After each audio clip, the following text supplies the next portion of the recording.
మనకు జనవరి 1 నుంచి రాష్ట్రంలో ఒక పండగ అయితే జరుగుతుంది. అది నూతన సంవత్సరమే కాకుండా మరో పండగ అయితే ఉంది. అదే సామాజిక పెన్షన్ల కార్యక్రమం. పండుగ వాతావరణంలో రాష్ట్ర వ్యాప్తంగా జరుగుతున్నటువంటి ఈ కార్యక్రమంలో మనం కూడా పాల్గొన్నాం. మైరా మీడియా కూడా పాల్గొనడం జరిగింది. ప్రస్తుతం గుంటూరు జిల్లాలోని మంగళగిరి సమీపం పెద్ద వడ్లపూడి గ్రామంలో జరుగుతున్నటువంటి ఈ కార్యక్రమంలో మనం పాల్గొన్నాము. ఇక్కడ వాలంటీర్ ఉన్నారు, అనిల్ కుమార్ ఉన్నాడు. అతని ఆధ్వర్యంలో ఇక్కడ జరుగుతుంది. అంతేకాకుండా మరి స్థానిక నాయకులైనటువంటి పాలేటి కృష్ణవేణి గారు కూడా ఈ కార్యక్రమంలో పాల్గొన్నారు. ఎలా జరుగుతుంది ఏంటనేది తెలుసుకునే ప్రయత్నం చేద్దాం. ప్రస్తుతం అనిల్ కుమార్ గారు చెప్పండి. నమస్తే సార్, నా పేరు అనిల్ కుమార్. నేను పెదవడ్లపూడి 3 సచివాలయంలో వాలంటీర్ విధులు నిర్వహిస్తున్నాను. ఓకే, ఈరోజు మాకు సామాజిక భద్రత పెన్షన్ల పెంపుదల కార్యక్రమంలో భాగంగా పెదవడ్లపూడిలో పెన్షన్లు అనేవి ఇవ్వటం స్టార్ట్ చేసాము.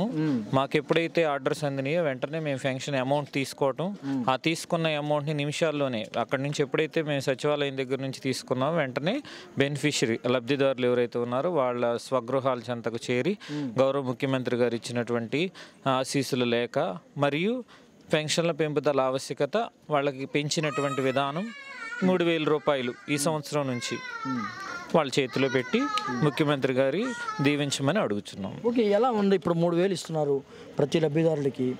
ఏం చెప్తున్నారు వాళ్ళు? మీరు అక్కడికి వెళ్ళడం వల్లనే ఆ లబ్ధిదారులు అభిప్రాయాలు ఎలా ఉన్నాయి? చాలా సంతోషపడుతున్నారండి. ఇప్పుడు 3,000 అంటే దాదాపుగా కాస్తో కోస్తో కాకుండా ఒక నెల మొత్తం వాళ్ళు ఎలాకోలా వాళ్ళకి ఒక భద్రత అనేది వాళ్ళలో ఏర్పడింది అనడానికి వాళ్ళు ఈ డబ్బులు సంతోషంగా తీసుకునే విధానం కానీ, వాళ్ళు మాట్లాడే మాటలు కానీ, వాళ్ళ కుటుంబ సభ్యులు ఈ పెన్షన్ డబ్బు తీసుకొని నా బిడ్డలు కానీ నన్ను కానీ చక్కగా చూసుకుంటారనే ఆత్మస్థైర్యం అనేది వాళ్ళలో ఏర్పడిందని మేము చాలా జాగ్రత్తగా గమనిస్తున్నాం. ఓకే అనిల్ గారు, మీరు ఈ విధంగా ఫీల్ అవుతున్నారు మీరు. కానీ బయట వాళ్ళు అంటున్నారు పేదల్ని డబ్బులు ఇచ్చి సోమరపోతులు చేస్తున్నారని కొంతమంది విమర్శిస్తున్నారు. దీన్ని ఎలా చూస్తారు? అది చాలా తప్పుడు మాట అండి. ఎవరిని ఎవరు సోమరపోతులు చేయరండి. ఎందుకంటే పెన్షన్లు అనేవి ఇది వాళ్ళకు ఒక తోడ్పాటు. ప్రభుత్వం అనేది ఒక ఆర్థిక సహాయం, ఒక సోషల్, ఒక సెక్యూరిటీ సపోర్ట్గా మేము ఉన్నాం. ఇప్పుడు గవర్నమెంట్ అధికారి రిటైర్డ్ అయితే ఆయన పెన్షన్ ఎందుకు ఇస్తున్నారండి 1వ తారీఖునే? అలాంటి నిరుపేదలకు కూడా ప్రభుత్వం ఇదిగో వాళ్ళకే కాదు మేము మీకు తోడుగా ఉన్నామని ఒక ధైర్యాన్ని, మనోధైర్యాన్ని వాళ్ళలో కలిగిస్తూ వాళ్ళకి ఆర్థికంగా సహాయపడుతున్నారు అనే దానికి ఇది ఒక నిదర్శనమే తప్ప ఇది సోమరిపోతులు అనేది చాలా శుద్ధ తప్పైన మాట. ప్రభుత్వ పథకాలకి ప్రజలకి మీరు మన వాలంటీర్లు అనుసంధానంగా పనిచేస్తున్నారు. అయితే మీ వ్యవస్థ మీద కానీ మీ మీద కానీ చాలా పెద్ద ఎత్తున విమర్శలు ఉన్నాయి. అసలు ఈ వ్యవస్థ ఉండకూడదని కూడా సుప్రీంకోర్టు కూడా వెళ్ళారు. నిమ్మగడ్డ రమేష్ లాంటి మాజీ ఎలక్షన్ కమిషనర్ ఇప్పుడు ప్రస్తుతం సుప్రీంకోర్టును ఆశ్రయించారు. ఆయన ఈ వ్యవస్థను రద్దు చేయాలని. ఎలా చూస్తారు?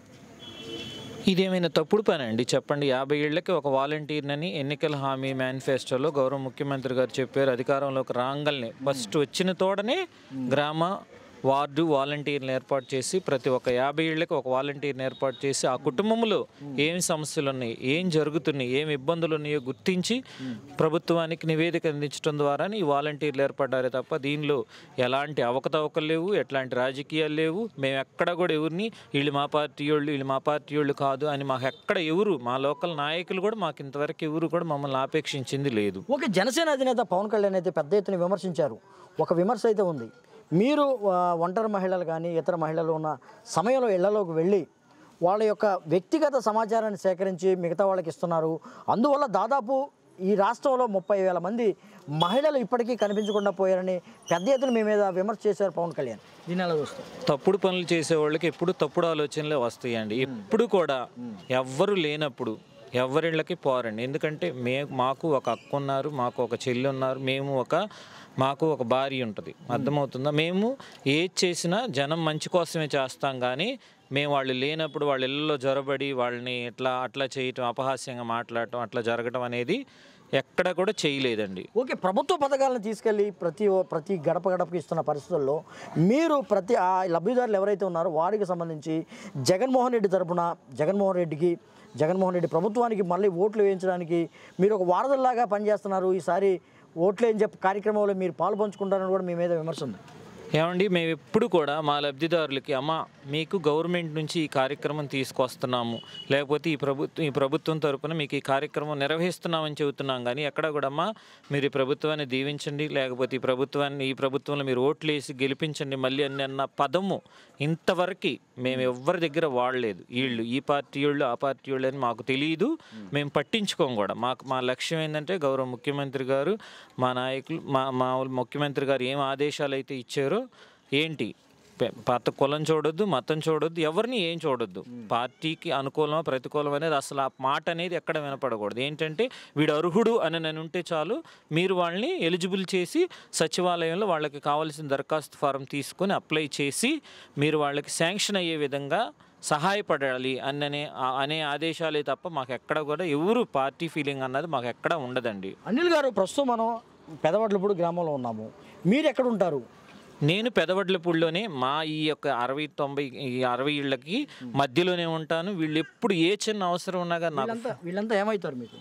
మా అక్క చెల్లెళ్ళు అవుతారు, మా పిన్నీలు అవుతారు, మా చిన్నమ్మలు అవుతారు, మా పెదనాన్న అంతా మాకు 50 ఏళ్ళు వాళ్ళు మొత్తం బంధువులు అవుతారు. బంధువులేనండి మాకంతా కూడా మా సొంత చుట్టాల్లాగా నన్ను పలకరిస్తూ ఉంటారు. నేను మంచిగా వాళ్ళకి ఏదైతే చేయగలుగుతానో అది నేను వివరంగా చెప్తాను. బయట నుంచే రాలేదు, నేను ఎక్కడో బయట నుంచి ఊడిపడలేదు, ఏ ప్రభుత్వం నన్ను ఏమి ఇక్కడ అధికారి నియమించలేదు. సామాన్యంగా నేను జనాల్లో మా ఇళ్ల దగ్గరలో వాళ్ళని నన్ను ఎన్నుకున్నారు వాలంటీర్గా. నేను నా యొక్క కర్తవ్యాన్ని తూచా తప్పుకోకుండా, శక్తి వంచన లేకుండా, అది ఏ సమయమైనా సందర్భమైనా కానీ నేను సహాయపడుతున్నాను. ఇది వాలంటీర్లు ఏదైతే ఉందో ఎక్కడి నుంచో రాలేదు. వాలంటీర్లు అంటే మన ఇంటి పక్కనే ఉంటారు, మన బంధువులే ఉంటారు. మన బంధువుల్లో ఒక సొంత మనిషిలాగా ఉన్నటువంటి వాలంటీరు మరి ఇటువంటి కార్యక్రమాలు జగన్మోహన్ రెడ్డి ప్రభుత్వం సంబంధించినటువంటి సంక్షేమ పథకాల వారధులుగా పనిచేస్తున్నటువంటి వారి మీద కూడా ఇప్పుడు ప్రతినిత్యం మరి ప్రతిపక్షాలు విమర్శిస్తున్న పరిస్థితులు ఉన్నాయి. ప్రజలంతా చూస్తూ ఉన్నారు వాలంటీర్లు ఎలా పనిచేస్తున్నారు అనేది కూడా. ప్రస్తుతం మనం ఒక కార్యక్రమం, సామాజిక పెన్షన్ల కార్యక్రమం, పంపిణీ కార్యక్రమానికి వచ్చాము. ఏం జరుగుతుంది ఇప్పుడు చూసే ప్రయత్నం చేద్దాం. ఇప్పుడు ఎట్లా ఏం చేస్తున్నారు? ఇప్పుడు నేను నా ఏరియాలో నేను తీసుకున్నటువంటి పెన్షన్ అమౌంట్ గురించి, పెన్షన్ డబ్బులు వీళ్ళకి ఇవ్వడానికి వచ్చాను. అదేవిధంగా ముఖ్యమంత్రి గారు మాకు ఒక లెటర్ ఇచ్చారనమాట. ఆ లెటర్ అనేది ఇచ్చారు, కానీ అది ఇంకా మనకి అందుబాటులో లేకపోవడం వల్ల నేను ఇవ్వలేకపోయాను. మా సచివాలయం చెప్పారు సందేశం ఏంటంటే వాట్సాప్ మెసేజ్ అనేది మాకు ఇచ్చారండి. దాన్ని మేము చదివి వీళ్ళకి వినిపిస్తున్నాం అనమాట. ఏంటంటే, అమ్మ నేను ఎన్నికల్లో ఇచ్చిన వాగ్దానం ప్రకారం మీకు గత 5 నుంచి 5 ఏళ్లలో 250 చొప్పున పెంచుకుంటూ పోతాను, 3000 దాకా చేసుకుంటాను అని చెప్పాడు. దాన్ని మీ అందరి సహకారాలతో, నా వాలంటీర్లు అయినటువంటి వీళ్ళందరి యొక్క సహకారంతో ఈ కార్యక్రమాన్ని నేను ముందుకు చేసుకుంటూ వెళ్తున్నాను. ఇప్పుడు ఈ నెల 2024 జనవరి 1 నుంచి మీకు 3000 రూపాయలు అనేది ఏదైతే ఎన్నికల్లో వాగ్దానం చేశామో ఆ వాగ్దానం ప్రకారం వాలంటీర్లు అయిన మీ ద్వారా నేను పంపిస్తున్నందుకు చాలా సంతోషపడుతున్నాను. అదేవిధంగా మీకు నూతన సంవత్సర శుభాకాంక్షలు. ఇవంతా చెప్తున్నారా లబ్ధిదారులకి? మీరు వెళ్ళినప్పుడు చెప్తున్నారా? జగన్మోహన్ రెడ్డి మీకు ఒక సందేశం పంపించారమ్మా, మీకు ఒక లెటర్ పంపించారు, ఇదిగోండి మీరు ఇస్తున్నారా? పంపించటమే కాదు, వాళ్ళ లెటర్ని మేము తీసుకొని అట్ట పాడేసేయొద్దని చెప్తాం, చదవమని చెబుతాం. వాళ్ళ ఇంట్లో ఎవరైనా చదువుకునే పిల్లలు ఉంటే, వీళ్ళు చదువు రాని వాళ్ళు అయితే వాళ్ళకి చెప్తాం మేము వివరంగా. ఇప్పుడు మరి ఎవరికి ఇస్తున్నారు? నా ఏరియాలో మన్నం మరియమ్మ అని ఒక వితంతురాలు ఉంది, ఆమెకి పెన్షన్ ఇస్తానికి నేను వచ్చాను సార్. ఇప్పుడు ప్రస్తుతం మరియమ్మ గారికి సామాజిక పెన్షన్ పెరిగిన 3000 అందజేయబోతున్నారు. స్థానిక నాయకురాలైనటువంటి పాలేటి కృష్ణవేణి గారి సమక్షంలో. మరి దీనికి సంబంధించి పాలేటి కృష్ణవేణి గారి స్పందన తెలుసుకునే ప్రయత్నం చేద్దాం. అమ్మ చెప్పండి కృష్ణవేణి గారు, ఎలా ఉంది? ఇప్పుడు ప్రత్యక్షంగా మనం చూస్తున్నాం, జగన్ పెంచుకుంటూ పోతున్నటువంటి 3000 ఈరోజు ప్రత్యక్షంగా మనం చూస్తున్నాం. ఎలా అనిపిస్తుంది మీరు స్థానిక నాయకురాల్లాగా? మీరు ఎలా ఫీల్ అవుతారు? నాయకురాలు కంటే కూడా ఈ గ్రామంలో ప్రతి ఇంటికి నేను ఒక ఆడబిడ్డ లాంటిదాన్ని. ఎందుకంటే ప్రతి ఒక్కళ్ళు నా దగ్గరకు వచ్చి వాళ్ళు మనస్ఫూర్తిగా వాళ్ళు ఏం చెప్పాలనుకుంటున్నారో అది మనస్ఫూర్తిగా ఆ సమస్యను నా దగ్గర చెప్పుకోగలుగుతారు. మేము దాన్ని పెద్దవారి దగ్గరికి, అంటే మేము ఎవరికి చేర్చేవాళ్ళో అక్కడ చేర్చి వాళ్ళ సమస్యను క్లియర్ చేస్తాము. ఇప్పుడు జరుగుతున్న ఈ నూతన సంవత్సర పెన్షన్ కానుక అనేది ఇలా అందించటం మాకు చాలా సంతోషంగా ఉంది. అందులో ఒక భాగం నేను అవటం చాలా సంతోషంగా. కృష్ణవేణి గారు, సహజంగా ఏంటంటే ఒక నాయకుడు స్థానిక నాయకుడు ఉంటే ప్రభుత్వం ఇచ్చినటువంటి పథకాలు ప్రభుత్వం ఇచ్చినటువంటి పథకాలు నెరవేర్చకపోతే ప్రశ్నిస్తారనే ఒక భయం అయితే ఉంది గతంలో. ఇప్పుడు జగన్మోహన్ రెడ్డి ప్రభుత్వంలో మీకు ఎలా ఉంది? ఒక లబ్ధిదారులకు కానీ ఒక పేద ప్రజల దగ్గరికి వస్తుంటే మీకు ఎలా అనిపిస్తుంది? ఎలా ఉంది మీకు? వాస్తవంగా జగనన్నకి తోడుగా, జగనన్నకి ఆయన ఆధ్వర్యంలో మేము పనిచేయటం గర్వంగా ఉందండి. ఎందుకంటే ఈరోజు మాట తప్పను మడమ తిప్పను అని చెప్పిన విధంగా జగనన్న ఏ మాట అయితే ఇచ్చారో, ఇది ఫంక్షన్ ఒక్కటే కాదండి, ఆయన చెప్పిన మేనిఫెస్టోలో ఏదైతే సంక్షేమ పథకాలు చెప్పారో ప్రతి ఒక్క దాన్ని కూడా నెరవేర్చుకుంటూ వచ్చారు. వాలంటీర్ వ్యవస్థ కూడా బలంగా ఈరోజు ప్రభుత్వానికి ప్రజలకి వారధిగా వాళ్ళ సొంత కుటుంబ సభ్యుల్ని వాళ్ళు ఎలాగా ఫీల్ అవుతున్నారో, కుటుంబ సభ్యులు నిజంగా అలా ఫీల్ అవుతున్నా. ఈ రోజు ప్రతి ఇంట్లో కూడా ఒక వాలంటీర్ పెద్ద బిడ్డగాను, వాళ్ళ ఇంటి కూతురుగాను అవి ఆ సేవలు అందిస్తా ఉన్నారు. ఇలాంటి వారి మీద బురద జల్లే వాళ్ళందరికీ కూడా ప్రజలు బుద్ధి చెప్తారు. ఇప్పుడు మరియమ్మ గారికి మీ సమక్షంలో మరి 3,000 రావడం జరిగింది. ఎలా ఉంది ఏంటనేది మనం తెలుసుకునే ప్రయత్నం చేద్దాం. మీరు నమస్తే అమ్మ, బాగున్నారా? ఆరోగ్యం బాగుందా? ఈ ఫంక్షన్ ఎవరు పంపించారు మీకు? ఓకే, జగనన్న ప్రభుత్వాన్ని మరి మీరు రేపొద్దున రాబోయే కాలంలో రావాలి అనుకుంటున్నారా?